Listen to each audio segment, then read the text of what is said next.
Assalamualaikum warahmatullahi wabarakatuh. Kami daripada Ijazah Sarjana Muda Usuluddin dengan Kausling. Melalui khusus ini, kami akan membentangkan berkenaan dengan tema rahsia pensyariatan solat dengan tajuk solat bukan sekadar ibadah. Saya Nik Nasrul Alif bin Muhammad Nasri, nombor metrik 073057. Hari ini saya akan membicarakan tentang abstrak di bawah tajuk solat bukan sekadar ibadah. Umum mengetahui bahawa solat merupakan perkara fardu yang difardukan kepada manusia yang bergelar Muslim. Solat juga merupakan rukun kedua dalam rukun Islam, menunjukkan pentingnya solat itu kepada umat Islam. Yang jelas bahawa solatul imaduddin, solat itu tiang agama. Namun di sana kita melihat solat bukan hanya semata-mata ritual oleh umat Islam semata-mata, namun ia juga telah dibuktikan melalui revolusi sains dan teknologi pada hari ini. Lalu keluarlah satu ungkapan bahawa solat bukan sekadar ibadah.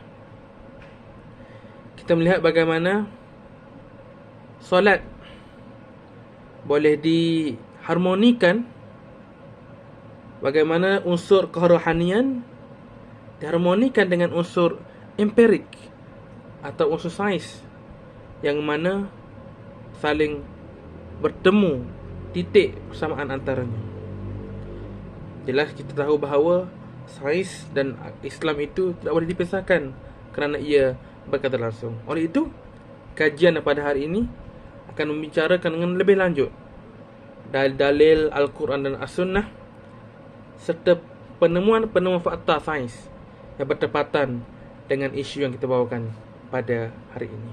Sekarang saya akan menerangkan objektif kajian ini. Melalui kajian ini, kita mendapat pelbagai pengetahuan tentang kelebihan dalam ibadah solat. Kajian yang dilakukan oleh kumpulan kami mendapati bahawa setiap gerakan dalam solat mempunyai manfaat tersendiri yang mampu meningkatkan tahap kesihatan secara menyeluruh. Sehubungan itu, kita juga dapat mengetahui fakta-fakta dalam kajian sains yang mempunyai hubungan dengan ibadah solat. Sehubungan dengan itu, tidak lupa juga dengan ayat suci Al-Quran yang telah menjadi akar umbi dalam kajian yang dibuat oleh peneliti di setiap pelosok dunia, telah pun menjadi satu asbab yang paling kukuh dalam kajian ini. Akhir sekali, objektif utama ialah dengan kita memanfaatkan keseluruhan kajian ini dalam kehidupan seharian. Nama Muhammad Nazmi bin Abdul Razak, nombor metrik 073758. InsyaAllah saya akan sambung kepada penerangan tajuk solat bukan sekadar ibadah. Solat ini diibaratkan sebagai kunci kebahagiaan di syurga. Amalan ini akan menjadi perhitungan di kemudian hari. Ibadah solat adalah salah satu-satunya ibadah tanpa terkecuali di jalan, sama ada kita hidup atau mati, kita sakit atau kita sihat, kita kaya atau kita miskin, sama ada dalam keadaan perang atau dalam keadaan aman. Hal ini menunjukkan bahawa solat adalah ibadah yang sangat mulia. Selain itu, solat adalah aktiviti fizikal unik dan ditunaikan sebagai peranan penting dalam menjaga kelangsungan sistem fisiologikal manusia, termasuk kesihatan fizikal, mental, rohani dan emosi. Hal ini merujuk kepada pengkajian yang dilakukan mengenai sifat fizikal benda hidup dan cara organisma berinteraksi antara satu sama lain, dan juga alam sekitar dengan kelebihan atau kekurangan fizikal tersebut. Oleh itu, kita sebagai umat Islam dinasihatkan untuk tidak melengah-lengahkan solat agar terhindar dari balasan api neraka melalui pengajaran yang diberikan kepada kita, iaitu peristiwa Isra' dan Mi'raj, serta memelihara diri kita daripada cenderung ke arah kejahatan atau rosak akhlak demi masa depan yang lebih cemerlang. Nama saya Muhammad Aiman Hazri bin Halim, nombor metrik 074329. Hari ini saya akan menerangkan tentang fakta sains moden berkaitan solat. Menurut Timbalan Pengarah Pusat Islam Kampus Kesihatan Universiti Sains Malaysia, Profesor Madya Dr. Haji Wan Nudri Wan Daud, Solat merupakan suatu aktiviti fizikal unik yang ditunaikan secara berterusan dan memainkan peranan penting dalam memelihara kesinambungan sistem fisiologikal manusia yang meliputi kesihatan fizikal, mental, emosi dan rohani. Solat menyamai senaman yang boleh meningkatkan pengaliran oksigen ke otak, seterusnya meningkatkan kecerdasan otak serta dapat mengurangkan kadar denyutan jantung. Saya Muhammad Rushdan Zafir bin Muhammad Rusli dengan nombor matrik 073751. Saya akan menyambung berkenaan dengan manfaat pergerakan di dalam solat. Yang pertama, berdiri tegak, iaitu qiyam dengan manfaat senaman pernafasan, pencernaan dan tulang. Yang kedua, takbir dengan manfaat latihan pernafasan awal kepada paru-paru. Yang ketiga ialah rukuk, senaman untuk pendi kencing. Yang keempat adalah sujud, dapat melancarkan peredaran darah. Waktu-waktu solat selaras dengan waktu-waktu biologi yang penting dalam perubahan harian fisiologi tubuh badan. Seperti contoh solat subuh. Solat subuh akan membuat badan bersedia menyambut kedatangan siang tepat pada masanya, sehingga menurunkan aktiviti kelenjar pineal, mengurangkan produksi melatonin dan mengaktifkan sistem-sistem lain yang berkaitan terang.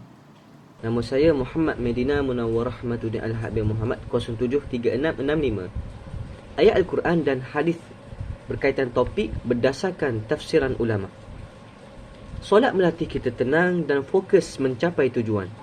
Allah Ta'ala menyebut bahawa mereka adalah golongan yang memperolehi kejayaan ini berdasarkan firman-Nya, A'udzubillahi minasyaitonirrajim.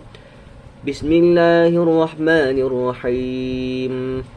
Qad aflahal mu'minun alladzina hum fi salatihim khashi'un. Shadaqallahul azim.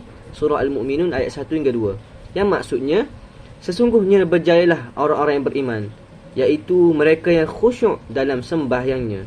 Imam Al-Qurtubi menjelaskan ayat ini menyebut khusyuk merupakan perkara di dalam hati. Sekiranya seseorang itu khusyuk ketika solat, maka anggota badan juga turut akan khusyuk disebabkan hatinya khusyuk melakukan solat. Imam Al-Qurtubi rahimahullah menceritakan seorang ulama ketika melakukan solat, maka ulama itu akan melakukan dengan mengagungkan Allah Ta'ala, dengan memalingkan pandangannya daripada sesuatu urusan keduniaan. Boleh lihat tafsir Al-Qurtubi. Rasulullah SAW pada ketika berlaku sesuatu yang menyedihkan hati baginda atau mendukacitakan, baginda SAW bersabda, "Wahai Bilal, serulah untuk solat. Serulah untuk solat, yakni iqamat, dan rehatkanlah kami dengannya." Riwayat Abu Daud. Terdapat dalam kitab Zadul Ma'ad yang ditulis oleh Hafiz Ibn Qayyim bahawa solat mendatangkan rezeki, memelihara kesihatan, menjauhkan penyakit, mencekalkan hati, menyerikan dan mencantikkan wajah, menenangkan jiwa, mencergaskan anggota badan, menghilangkan kemalasan, membuka pintu hati, menjadi santapan rohani, menerangkan hati, memelihara nikmat kurniaan Allah, menghindarkan diri daripada azab Allah, menjauhkan syaitan dan menjadikan diri hampir kepada Allah. Nama saya Muhammad Nu'man bin Sa'id, nombor matrik 073492.